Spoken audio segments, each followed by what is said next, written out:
Hello, everyone, and welcome back to the AJPTour podcast. Today, we'll be having a special roundtable discussion with a few key influencers who made the recent AJPTour Miami Grand Slam a success. We'll be speaking with head organizer Mario Sperry. Also, you may remember Mario from his legendary matches at the ADCC competition. Head coach of the Atos Jiu-Jitsu team, André Galvão. André and his team took home the team trophy that weekend in Miami, as well as competitor Heather Woods. She's also an Atos competitor who made it to the final in the female brown and black belt division. Myself, Will Safford, and also head AJPTour director and organizer Rodrigo Valério. So we'll have an interesting discussion, getting everyone's perspective on the first major competition since we had to pause due to the pandemic. So we'll be covering things like what went into organizing this event, what it was like actually competing, coaching, and everything that went into making it a success. So thank you again for joining us, and I really hope you enjoy this show. Well, thank you guys so much for being here with us today. Let's get right into it. Let's start with Professor Mario Sperry. Professor, you were responsible for organizing the Miami Grand Slam, putting it all together in this new time, this age of COVID-19. Tell us what went into organizing an event during a pandemic. Well, it was first of all, it was a great challenge. It's been a while since I was not involved with any organization of tournaments. I started doing that back in the day in the 90s in south of Brazil. Back then was harder. We had different issues and challenges, but this one was a little bit more intense because of the COVID and all the expectation that we had towards the tournament itself. But at the end of the day, it was a great outcome. That we had great fights. And it was a great test once again. We did. I think we did good. I think you guys did a great job. You know, when I got there, you guys were cleaning the mats, and you had everyone social distancing, wearing masks. I thought it was a really good job overall. Professor Galvão, you came in with 15 competitors, close to 15 competitors, and you traveled across the country from San Diego. Tell us, what was that experience like traveling to Florida with a big team? Did you guys feel safe? What was it like traveling during the pandemic? Yeah, it was. First of all, thank you so much for having me here. I'd like to say hi to everyone there. So it was a little bit different, just like the fact that we very used to compete like right next door, like a few miles from our place. Mm-hmm. California holds a lot of events, especially like the AJP. But it was different because we now with the new time, COVID-19 and all that, you gotta wear the mask, the whole trip in the plane. I remember I was like with my nose out, and the flight attendant like, "Hey, cover your nose, cover your nose." It was a little bit different. No food in the plane. Mm-hmm. 4 hours traveling, Mm-hmm. For us, like we have like fast metabolism. Like it's really hard to be like 4 hours without food. But it was a big challenge. But also, I would like to share a story. Like I have a student that he went to the inside the plane, and then he started coughing. He was with allergies and sneezing, and then they kick him out of the plane. He couldn't go and compete, Oh, wow. For everyone that out there, like don't cough and sneeze in the plane, so they're gonna kick you out, Oh, wow. Yeah, it's crazy. But we got there, with all the 15 competitors from San Diego. We had a couple more from Denver. We had like Michael Lear Jr.'s students competing as well. We did great, and it was like just a little bit different. It was the first time that I went to a big tournament after COVID. During COVID, actually. And it was amazing to see like how you guys did everything. It was pretty good, and I'm really happy with the results. Of course, the team did great, and now I believe like this is the first step for us to all together overcome this crazy season in our lives. Absolutely. And now, Heather, you actually were one of the competitors. You had to go through the weigh-in system, wearing your mask, and then you getting on the mat. Tell us what it was like competing in an event during a pandemic. It was definitely different. Parts of it I like a little bit because one thing I'm working on with my mental coach is just like focusing on the fight and really like just focusing on what's ahead of me, and just like, I guess having that mask on, I kind of like don't have people talking to me all the time. It's a little bit easier. So I'm in my little like hoodie, I have my headphones on. I think it was great. It was really well organized. I was a little nervous that it would be all over the place, but the way they put it on, the way you guys put it on, I think was fantastic, and I felt really comfortable. Traveling was different for sure. Mm-hmm. And not having like the whole team like we did in LA, like having all your friends cheer for you, that's different, but also like it helped me kind of focus just on my fight. So for me, I thought it was fine. And you guys show it on, you show it online, you stream it, so everyone all around the world can see it, and that's fantastic. For me, I don't mind it. Like, I think we're working with what we have, and like we're just overcoming challenges, like everyone. So, I think it's great. Yeah. We're kind of all in this together. You mentioned the YouTube stream. Rodrigo, you couldn't make it to Miami. You're over in Europe right now, but you were able to watch on YouTube. How did it look from that perspective? Actually, they did really well. I have been organizing events for about 8 years. Everything is online, Skype. We manage many events overseas, and I never been there in such events. Maybe Mongolia, Tajikistan, Philippines, and South Africa. So several places. I never been in the event, but we have a guidelines that we need to follow.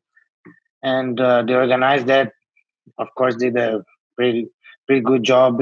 It's not easy to put such an event. The people that were involved, they did with passion. That's the main thing. Everything when you were there working, the photographer, the players, the coach. We try to deliver the event for those. I know we miss the fans, but at the end of the day, we are focused on the players. So in my perspective, in watching YouTube, it was so cool. I was watching André Galvão, the details of his coaching. We could hear the arena, the noise from the real fans, like friends, coach. That's the big difference. And I think we should implement a few things in the future, like so the players can hear the coach pretty well. And in YouTube, watching from far was easier, exactly because we didn't have so much noise. Mm-hmm. And we planned cameras everywhere. The referees, they were training to use the VAR as well to watch the thing. So the YouTube was so handy, and overall it was free. You could watch. The intention is to have some material. Some people have a free time to watch something. Now it's there. For me, it was good, pretty good. Yeah, I mean, me, myself, we always think of like the competitors. All the competitors have just been anxious to get back to competing. But, even me being a photographer on the sidelines, like I have been to all the major events for the last few years. And just to be able to be back on the sideline watching Jiu-Jitsu and being able to, what we did with the YouTube stream, deliver it to there were thousands of people who tuned in to watch. It was just great to have Jiu-Jitsu back. Would you guys agree? Oh, for sure. Yeah. 100%. Are there any takeaways? Rodrigo, you mentioned, there might be some changes for upcoming events. For any of you guys, is there anything that you learned from this experience that, you might change, or, things that you can use that were helpful from this experience? First the masters. That's for you. Come on. Oh, master first. Yeah, for me, you know, it was just a little bit different, you know, but nothing like super different. You know, it's just like the arena was a little bit empty, you know, and the energy of the crowd, of course, helps. The competitors, it helps the environment as well. You know, when sometimes like we have like a really exciting matches and you don't hear like people cheering as much, you know, like when you watch the fight with the full packed event, you know, and full of people. So I think like that was the only difference, and everything else was pretty like, let's say, normal, other than wear your mask and the social distance and all that. We're already like on our maybe 6th or 7th month of COVID-19, right? So we kind of like already prepare for all that. So I don't think like everyone got lost there. So everyone did a really good job, and you know, the fighters did their job of like competing, fighting really hard, you know, and doing their best. And the coaches did a really good job coaching, protecting their athletes, taking care of their athletes. And, you know, and then the event, the organization did an amazing job as well, you know, with everything. So everything was smooth and perfect. Great. Professor Sperry, any things that you would change doing if you had to do it again, or? Well, you know, it's with the COVID, it was a little bit harder, I guess. But at the end of the day, if you know, nothing's going to get worse than that. So we are prepared for everything. I think we had one of the greatest upsides of this COVID thing is that we had such guys like André Galvão team, Atos. They came all over, across the country, because they were in a need of competing for, you know, they've been without competing for a long time. So they had the opportunity to travel around. It was a good experience. As he said, you know, they're not used to travel around. And I've been to Japan. In the prior times, I went to Japan 52 times. So it's a good experience to travel around with your training partners, with your group, you know, so something that you will never forget. So I think that fact, and not just André Galvão, but other competitors came from all over America. So they had the opportunity to meet Miami. So I think the next show, the big show that we do here, they're going to, you know, they want to remember the good experience they had here, not just with the AJP organization, but with the whole scenario, the city, the travel itself, the opportunity to compete and have a good time in Miami. So I think next time we're going to be able to accommodate more people even. Definitely. I think one great thing about the AJPTour is not only amazing jiu-jitsu, but you get to experience all these amazing cities. And I don't think anybody ever has a bad time in Miami. It's just a beautiful place. So hopefully we'll be back again next year. But let's turn to the competition here a little bit. Professor Sperry, another one for you. After the event, I interviewed you, and you said you really enjoyed watching some of the female brown and black belt competitors in Miami. Can you talk about that a little bit? There was Maisa Bastos, who won at 49. She had a great match with Jessica Khan. Tamira Zakino won the 69 kilo division, I believe. So there was just some beautiful jiu-jitsu in the women's division. Tell us about that. Yeah, for me, I'm a veteran and from the old days, and we're not used to see a lot of females fighting and training hard. I had the opportunity to train and coach some females in MMA and in Jiu-Jitsu as well. But I was really impressed with the number of participants and representatives of the others, of the female side, and they were doing a great job. I think, to be honest, I enjoy more the female fights than the men's fight. They were more competitive. They were, you know, they were very exciting, and I was really impressed. Heather, tell us what, would you agree? Do you think that the level of competition is getting better in the female division?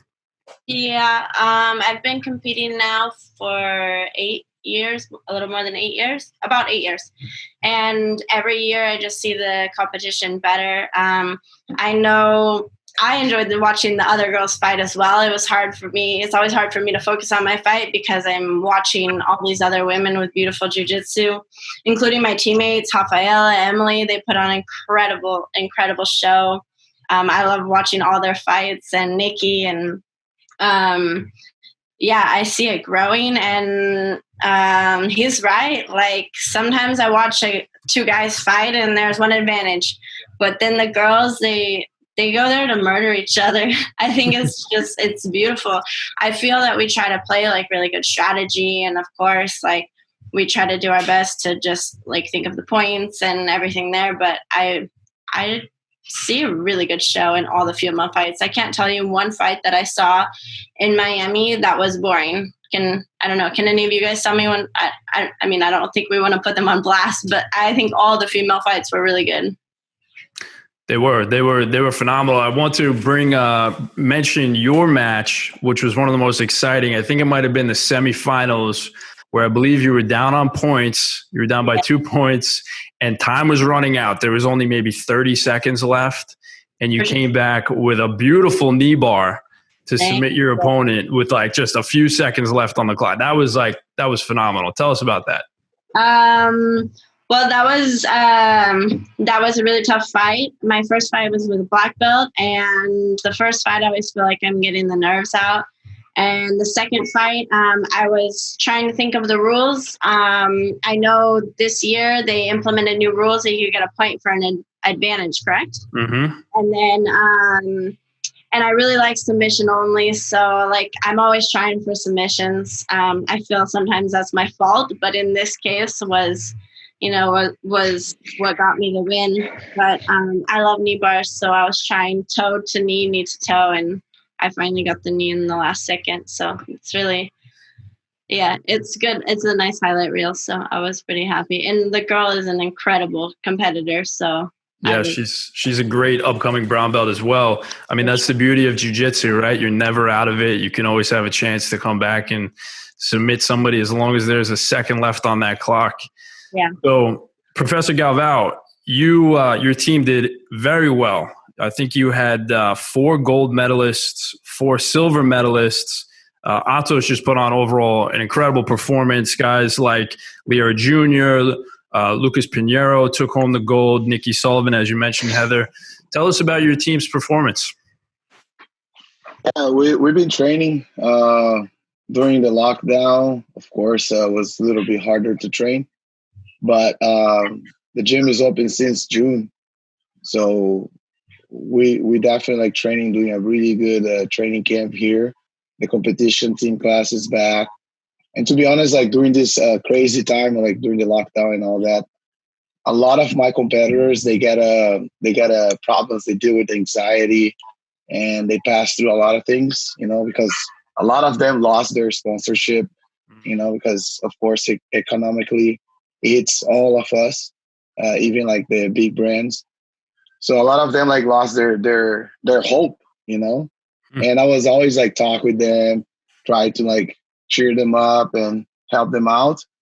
And I believe like encourage them and having them train every single day and help them in every single aspect, not only like in training, but also in mental as well, because during this time you got to be super strong mentally. They went out there and they did amazing. I'm super, super proud of the performance of everyone, even those who didn't get first. They all show a beautiful jiu-jitsu. And to be honest, the rule, it's what I kind of like thought about that before. Like, I think like every time you're trying going for a submission, it should be a point instead of advantage. Every time that you score an advantage, it should be a point, because sometimes you can do so much, in the fight, and then you end up losing by 2 points, for example. The guy sweep you, and then you do like 3, 4, 5 triangles. The guy escape, you go flat and do everything to finish the fight, and then you end up losing the fight. So just the fact that you have like the points instead of advantage really helps with the strategy, and you make the fight more exciting as well. And also, like, we know whoever scored the last point is the winner, you know? So that definitely like is something new for all of us. But you see like the name of the person start like popping and highlighting, and the competitor knows he's losing, so he needs to like do something. So we're all being prepared for all that. The only thing I didn't know about the rule, I'm talking about the rule because I think there's a quote. It says, know the rules, win championships, you know? So you got to know the rule. You got to know what you're doing. And the only thing I didn't know about the rule was like grabbing inside the pants. You cannot hold inside the pants 4 fingers.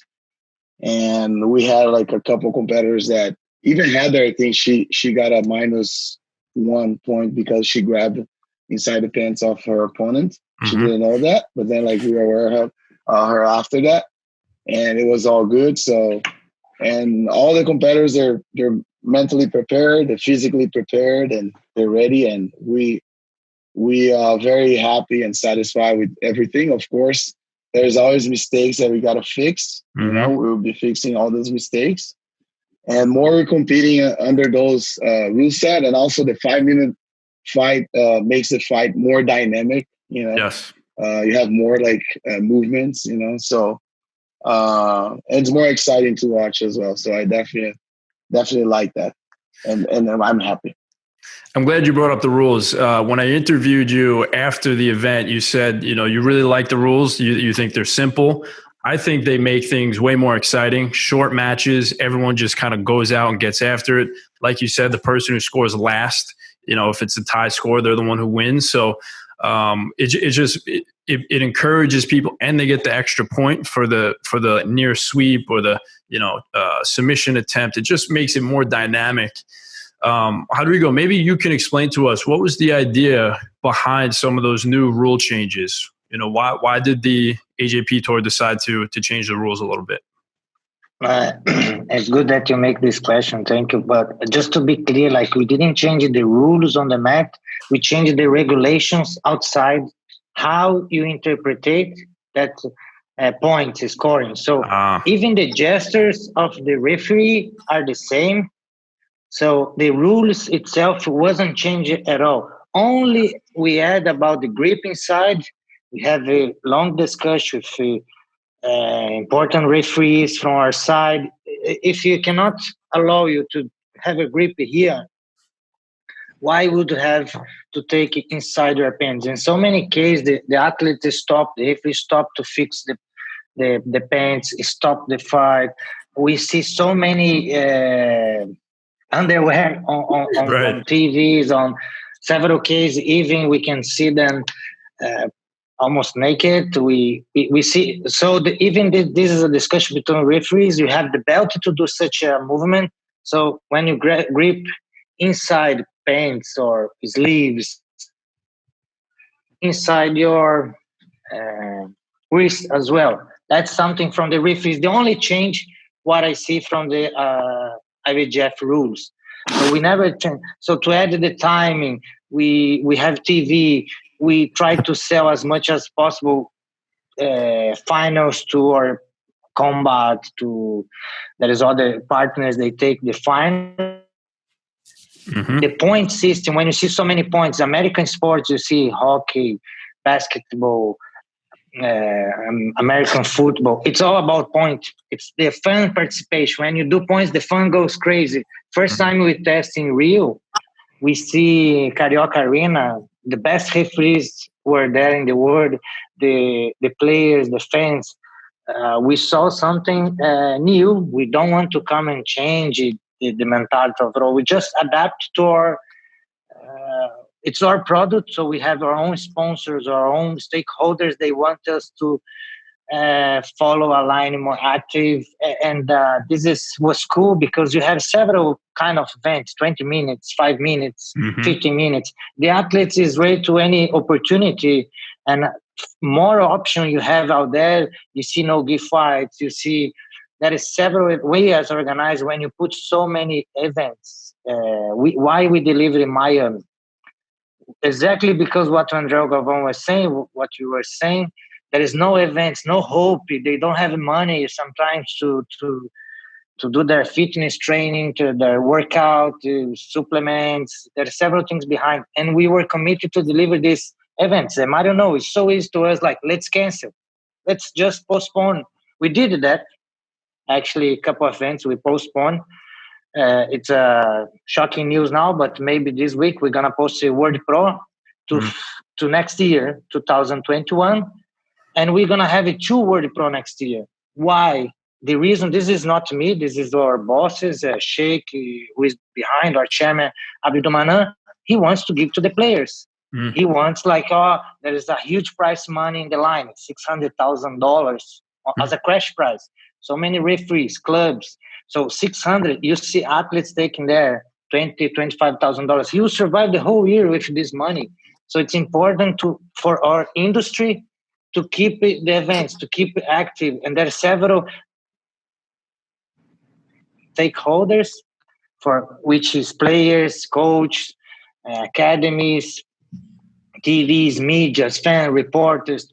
So you have materials happening. The rules, as you ask, it's a big combination of all these factors. I see. You brought up a lot of good points there. Let's talk about I think the AJP Tour does an amazing job of offering cash prizes. All of their events, there's always cash prizes. There was $225,000 awarded to winners at the Miami Grand Slam.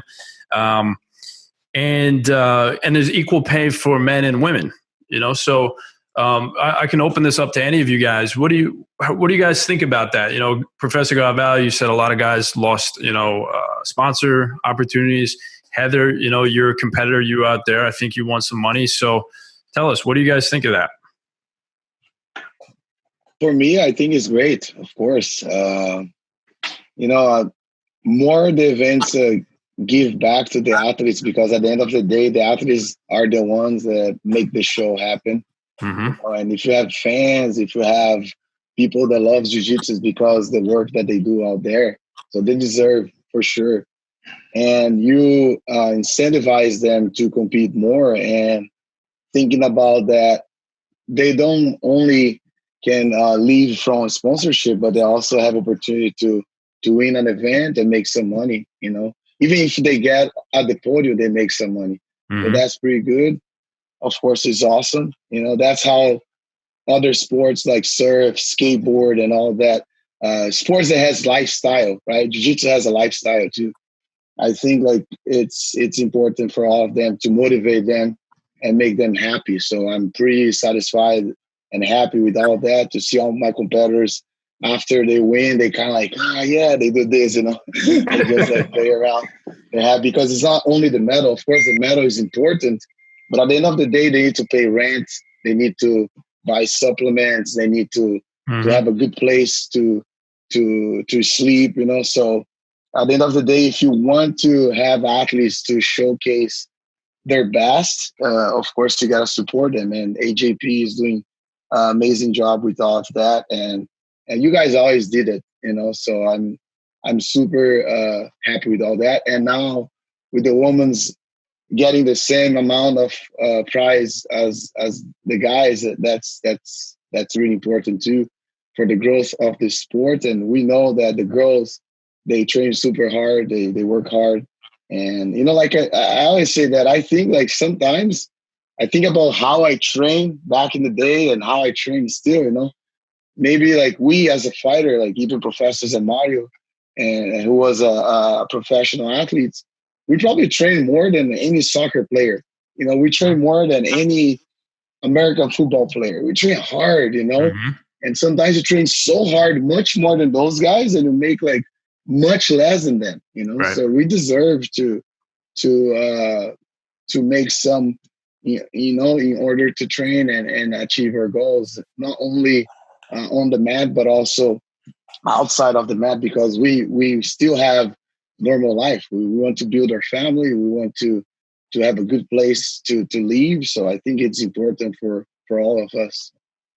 Absolutely. Professor Mário Sperry, you have, been around in jiu-jitsu for quite some time, and you transitioned to a successful MMA career. What do you think about the money in jiu-jitsu now? people have opportunities to actually get paid and stay in jiu-jitsu. You know, tell us about what your thoughts on that. Yeah, pretty much exactly what Andrea said. You know, everybody loves to fight, but whenever you have a scenario where you can do what you love and get compensated for that, it's perfect. And AJP is kind of allowing people to see this kind of scenario, right? Especially now the girls that, you know, I always believe in the market and how the market behaves. So the girls are putting a good show. They're getting paid. They're getting well paid.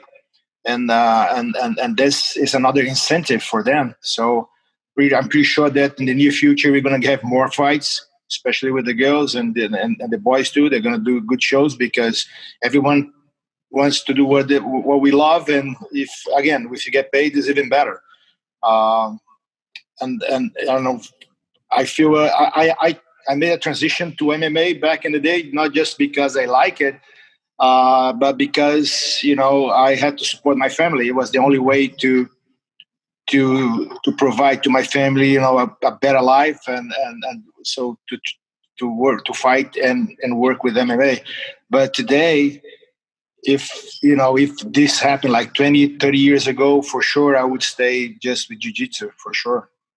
That's pretty amazing. And there's another point too. Imagine like how many fighters that were there and they were about to quit, you know, they're about to quit because economically they're like struggling so much. And then they went there, you know, this is going to be my last event. Let's say, you know, they did their best and then boom, they won. And then they like make almost $3,000. Like, oh my God, I can breathe a little bit, you know, I can survive for the next couple months. So, and then they end up not quitting, you know, they end up like, keep moving forward and keep working and probably like this, just thinking like that, and it makes us think like, man, like it's important because there's a lot of talent out there that they can make it because they struggle, you know. Right. Yeah. Heather, you have anything to add? Oh yeah. Yeah. Oh, sorry. Sorry. No, you go ahead. Ladies first. Okay. I just wanted to say I love the system that that you guys implemented, because it's a lot of events. They'll say like, oh, we don't pay the women as much because there's not enough women. This is equal. So it's 2 to 9 competitors, you get a certain amount, then 10 to 16, something like that. In your bracket, yes. Mm-hmm. Yeah, so in your bracket. So you get paid per number of competitors, which is extremely fair. And it's us. If we don't show up, we don't get as much money as the guys. That's our fault. That's not your fault. And that's exactly how it should be. So we only have ourselves to blame. And especially like with women, like you said, the fights are better. And like Professor said, we work so hard.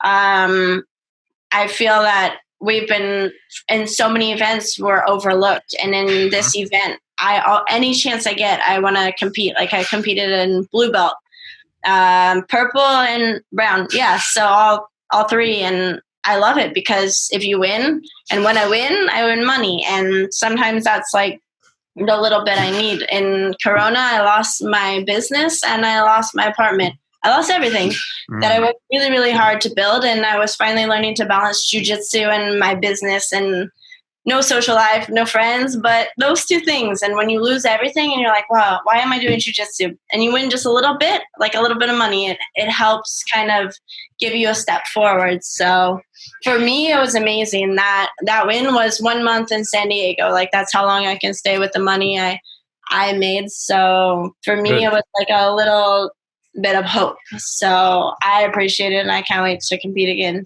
It's silly to win a big competition and come back and just only have a medal.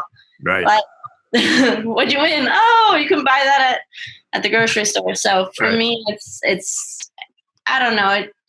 It just shows that you value us. So great. And Professor Sperry, did you have something to add there? Yeah, just adding what Heather said.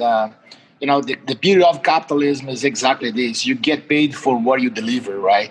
At the beginning, I could see with my own eyes in MMA, everybody didn't talk too much about female MMA. But then some fighters like, what's her name again? Ronda Rousey or? Yeah, Ronda Rousey. She came and she delivered an outstanding package. Yep. She was, she was a beautiful lady. She is, and she was a great athlete. And she had a lot of, a very outstanding character, and she behaved really well with the cameras. And above all, she was a great fighter. She put always good shows. So she got just paid for what she delivered. So what's going on right now with the girls in Jiu-Jitsu is exactly that. I don't see another AJP event without female fighters fighting. They put a good show, and they deserve to get paid, and that's what we want. Coming back of being paid also when on my time, I remember when I opened up my first gym was back in 1994, and I just did my first gym because I need to subsidize my training. I got in a point that I had to make a decision because I graduated in University of Rio de Janeiro in economics, and I was working in Axel company as a trainee, and I was training and competing, and I said, you know what, I gotta do something to make money. So I opened up my gym. So the gym back in the day for me was just to subsidize my training, to keep on allow me to train and compete. And then that's why I kind of moved to MMA. But now things have changed. We have much more opportunities, thanks God. And of course, we know the sport can celebrate its what it came for. Excellent. Professor, I know you have another meeting you have to get to. So let me see, what time is it? Oh my God, yeah. Well, hey, thank you very much, Andrea, Heather, Rodrigo. Thank you. Take care. I'm really sorry for having to leave, but I have an appointment that was already set for a week, so I couldn't say. Okay. No problem. Thank you so much, Professor. Great to see you, Professor. Andrea, we'll have more time. I'll see you next time in Miami. Yeah, I'll see you soon. Take care. Take care, Will. Thank you. All right. So speaking of one other thing that you guys should be aware of, specifically Professor Galvão and Heather, the AJPTour just released a brand new ranking system for this season, where it's a ranking system just for the Grand Slam events. So there's 6 Grand Slam events. Well, there should be 6 Grand Slam events. Some of them are kind of tentative right now. But if you finish first or second place in your weight class after those 6 events, there's another opportunity to get, I believe it's $10,000 for first place and $5,000 for second place. So another thing that you guys should be aware of, because Heather, you're the number 2 ranked person right now in your division, and Professor Galvão, you have probably 8 or 10 athletes who are already in contention for that money. So are you guys aware of that? And what do you think of that? I didn't know that. Yeah, we are aware of that for sure. We gotta be, because there's opportunity to grow outside of the mats, as an athlete, and also like with your money you invest in your training and all that. We're pretty aware of that, and I know that Andy is doing really good in the rank as well. He's already first place from the past season, yes, and he's already first place on this season as well. So we are aware of that, and all the other competitors are as well, and they're working to get at that rank. And it's good to be number 1, of course, as well. Of course. Rodrigo, someone asked me about purple belts. Are they should be entitled to this ranking as well? Is that correct? Yeah, but not financially. We try to accommodate now. Before, we used to give a lot of, for example, one athlete have weight take all. Every year we try to spread and open more opportunities. One of the changes to focus right now in the brown and black belt. Why? They've been teaching, they've been traveling, they know us, Heather and Andrea was telling, it's very important now you think about athletes professional. Nowadays we see coach professional, professor professional. You see referees working part-time as a referee. We don't have industry professional that athletes work full-time. I see big names, Gabriel Arges, for example. He was beating so many good athletes, 25 years old. He need to retire to open his own gym. That's one and many out there. So many guys stop to play jiu-jitsu very young, where they're supposed to start their career. They are stopping to, as Zé Mário told, to open my own gym. And you don't see a master very young, 25 years old, you treat them as a master. They have to enjoy their career. I see André Galvão, 34, 33, André, sorry. No, 38. 38, wow. See, 38 still competing. We see Anderson Silva, Minotauro, Braulio, Romulo. They went like over 30s. And you see nowadays so many people stopping before, do it to survive. And this is for men. It's even harder for women to go there and open their own gym. Now I'm going to survive as a teacher. It's quite like impossible. You see, maybe you count in your fingers how many girls they open their own gym or their own franchise. And that's our intention, to keep the market professional. AJP, and it's very young in the concept, 5 years.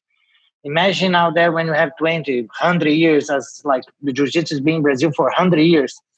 It's very young there. We change a nation mentality, how to train Jiu-Jitsu. Before, girls couldn't train in Jiu-Jitsu. Some techniques, guard, was like not allowed for boys. Girls could not train at all. In few years, we changed a country concept around this country. There's Saudi Arabia, Bahrain, Qatar. They change as well, because Jiu-Jitsu, the legacy Jiu-Jitsu kept there.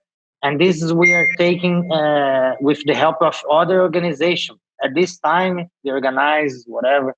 You combine a calendar, good for everyone. Don't want to clash events. And the fairness and the fair play, it's very important to keep the young generation. Like, I know Purple Belt, they will have a chance. Maybe tomorrow they will not follow the career, but some there we need to focus and take care of them right now.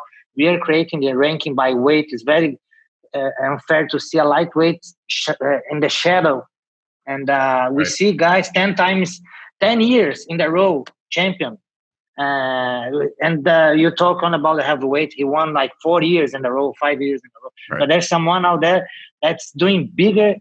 And the idea when we removed the open weight was to be like fair, to share the opportunity and even the promotion of the event. Sometimes you are the champion, did amazing, but they talk all about the open weight champion. So there is several small aspects.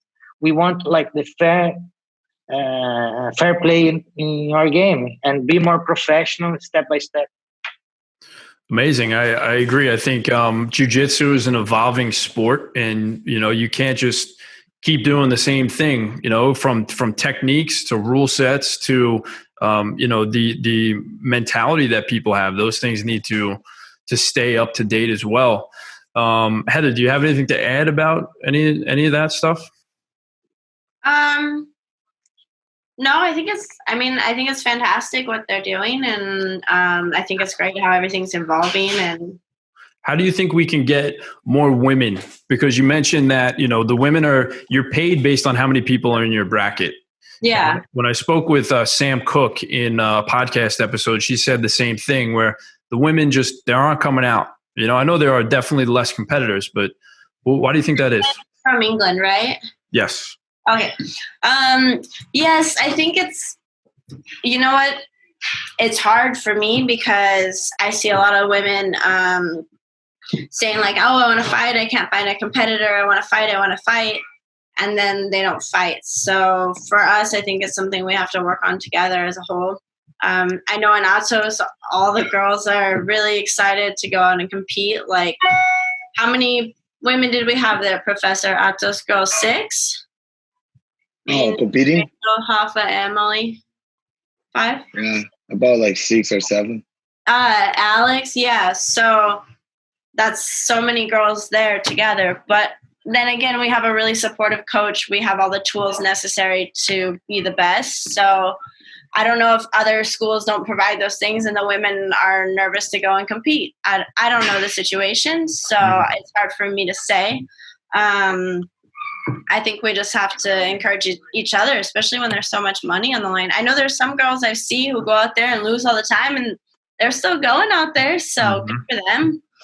I think Professor Angelica made a point. She said, these girls some of them work, she feels, even harder than the guys because many of them are mothers and they have jobs as well. So they have to train, they have to be mom. Yeah, Professor Galvão said that before too. Like our female competitors, I know a lot of them are moms. I know a lot of them help take care of their husbands or boyfriends.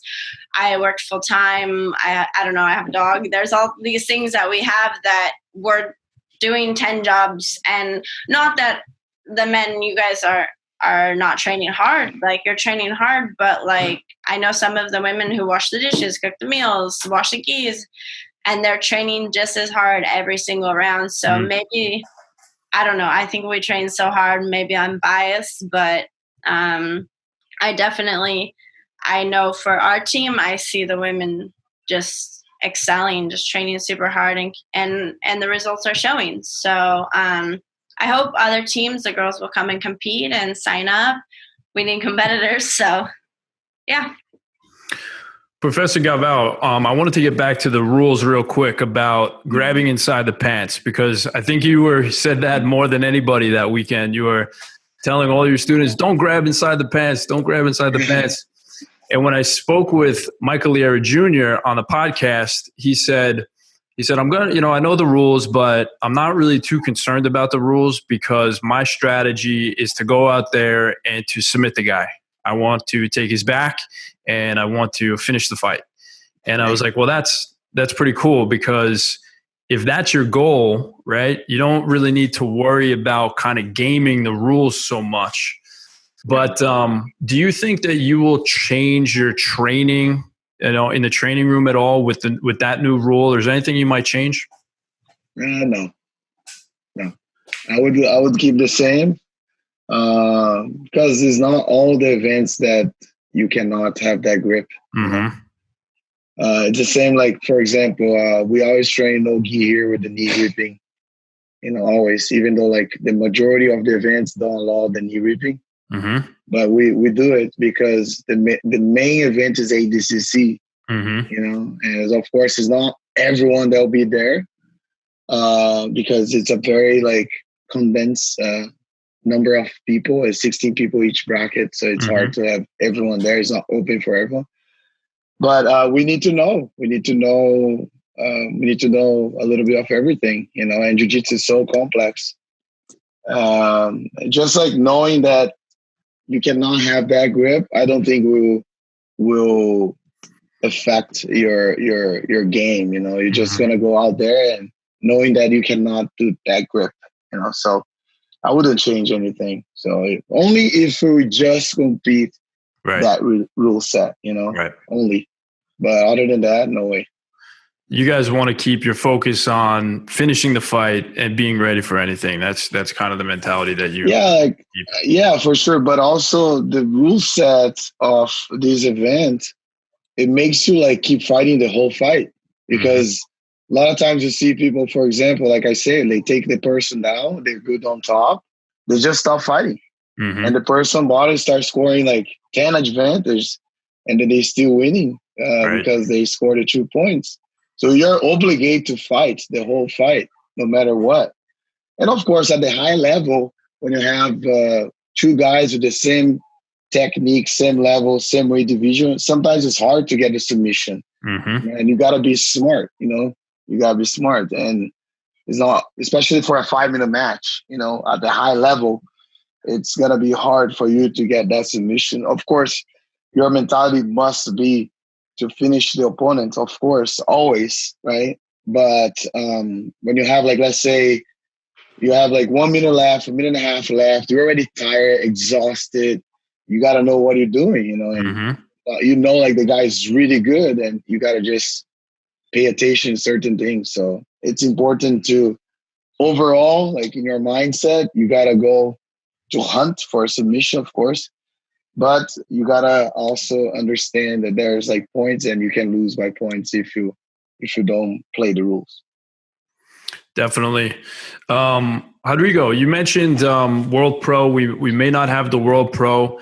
Can you give us an update on kind of the future of the Grand Slam events, and what do the upcoming events look like? Well, we've been talks with so many organizations around the world. There are several seats. It's allowed to run events. Let's talk about regional events. Example, in Brazil, you have over 5,000 cities. There is 4,000 cities you don't have corona case. So that's not the point. I'm not gonna make events there. If you see Miami, we brought Jiu-Jitsu as a regional event to Americans because so many Europeans, Brazilians, they could not fly to the event. The same thing maybe will happen in Abu Dhabi or Moscow, Brazil. It will be more regional at this stage, but we'll keep it running. And next year we start because, again, it's unfair now. We stop the season. All the athletes, they need to present something for their sponsors. Yep. They have to train. They have to have hope, create material. It's not only about players. It's all the, again, photographers, videographers. You think in overall that we have several events coming up from small federations, from organizations. You see events, but it's all invitation. So we need to have that open event, white belt, blue belt. And people are surviving with Corona now. They are learning how to survive with Corona. It's a phenomenon. No one wants to be at home anymore. You have to maybe take the risk, of course, take all the precautions, see if for example, these big cities where the infection is so high, you're probably going to avoid the event right now because no one can travel there. But regionally, if you do an event in California, all these people, they can come. They will not enter in the airport or check in the long queues in the hotels. So the regional, I go there in the morning and come back in the afternoon. I will fight with 3-4 guys. I will be in touch with 3-4 guys. They are like athletes. We are doing the whatever to check the fever. We cannot stop now because Abu Dhabi, it's being a lockdown. Abu Dhabi itself, Dubai, you can travel there. You can stay there for 2 days quarantine, but Abu Dhabi is 14 days. And they have been doing UFC, other events, and they follow a huge restriction. And we cannot let athletes go to Abu Dhabi, stay 3-4 days locking in the room, waiting the results, and they go to a mental hospital after. Joking, but like, how are you going to be locked for 4 days or 2 days even in the room?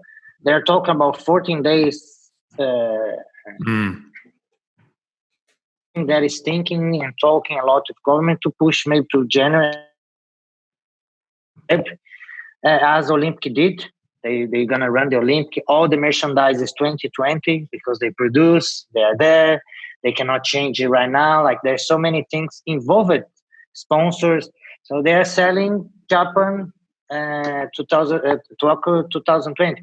So pretty much we're going to deliver it for those who had invested in the past season.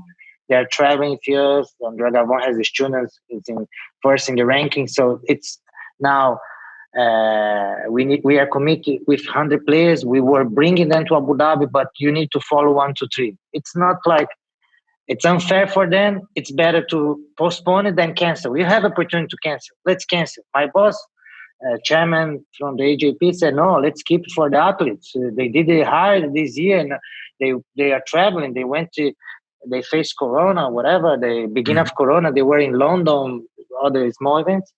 So that's a good thing. We are working hard. We are lucky that we have such support and partners, Palm Sports, some companies in Abu Dhabi that support us.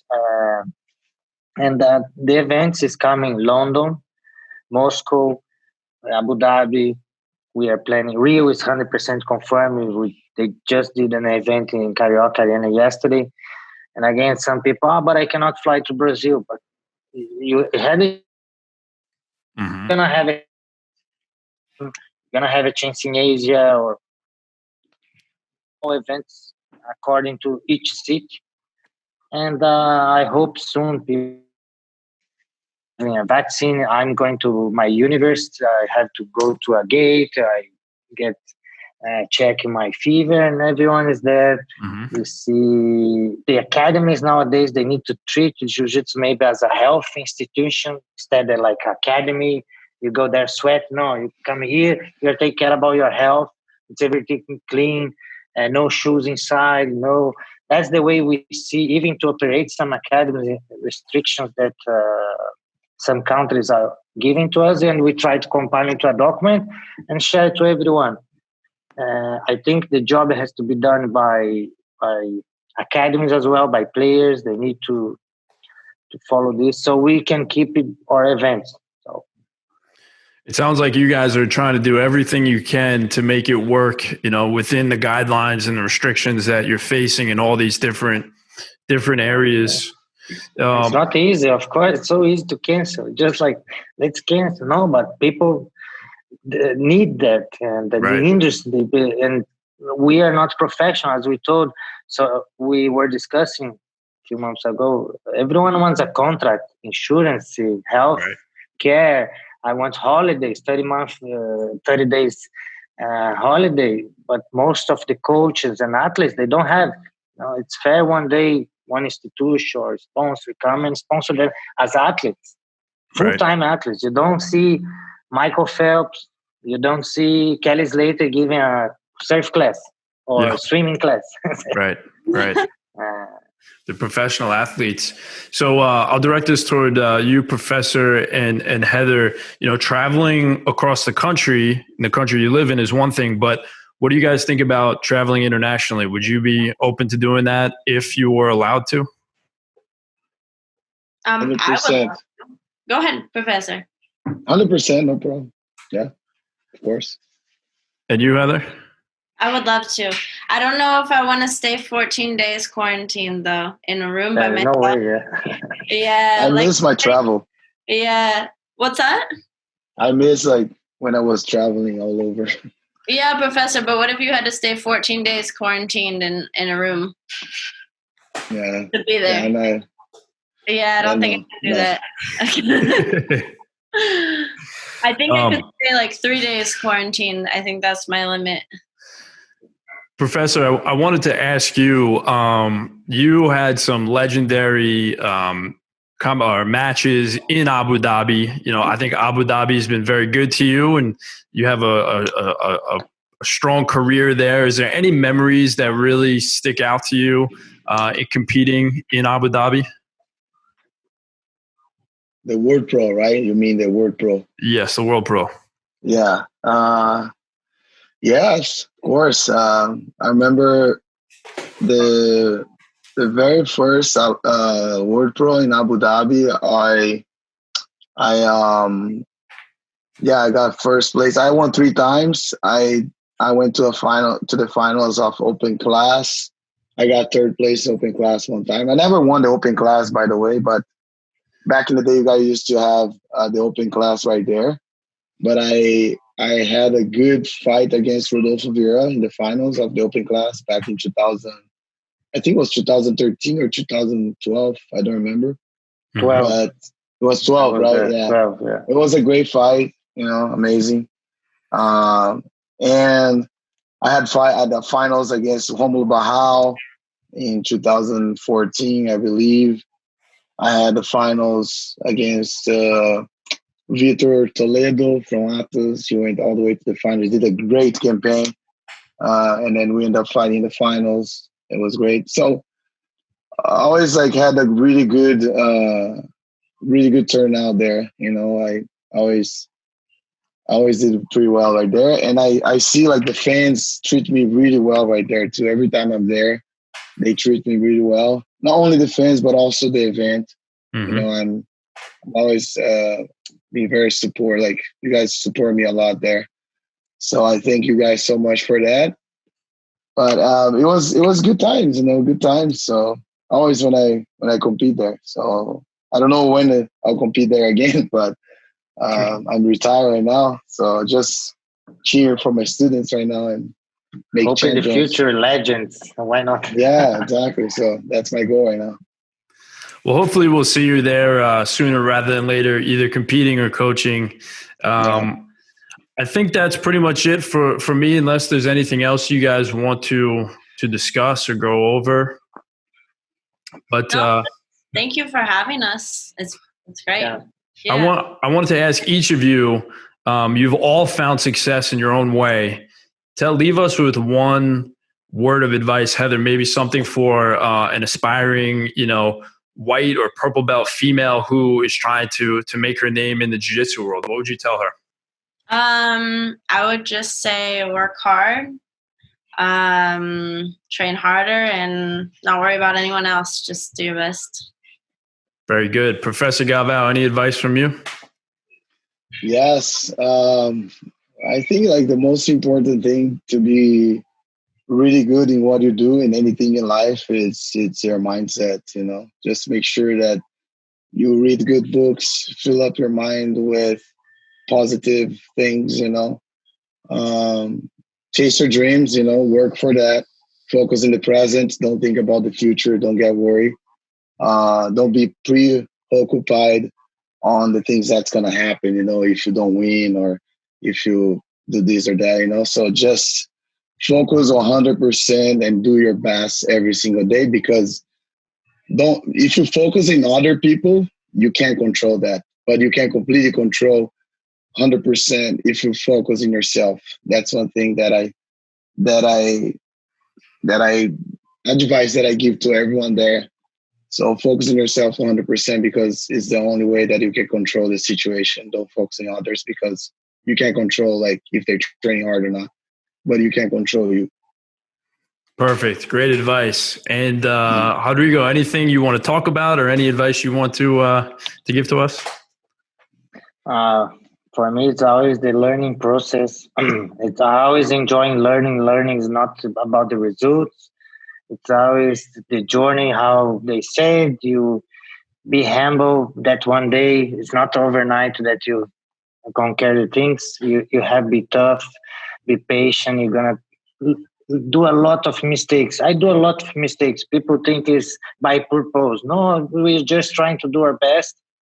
And that's the way. Be patient, learning, and always take the advice. And that's the thing. Listening, the people close to you, they want your best. Of course, as a student, I always wants to be a student. I don't see me myself as a teacher or as a coach. I always want to take. This is my personal way to learning only. That's why I'm here. And it's great to have a big name, such names around me all the time, sharing these news. That's why we are handling at this time. Coronavirus is affecting everyone. Everyone should be close together. There is no federation, no clubs, no one is against each other here. We just try to do our best. After the event, everyone has. And that's the thing. It's all about jiu-jitsu, and that's what brought my friends, my house, my work, and I'm so glad to have this with me. Perfect. Awesome advice. Well, thank you guys so much. This was a great conversation. The Miami Grand Slam was a huge success because of the effort from all of you guys. So thank you again for being here and sharing your time with us.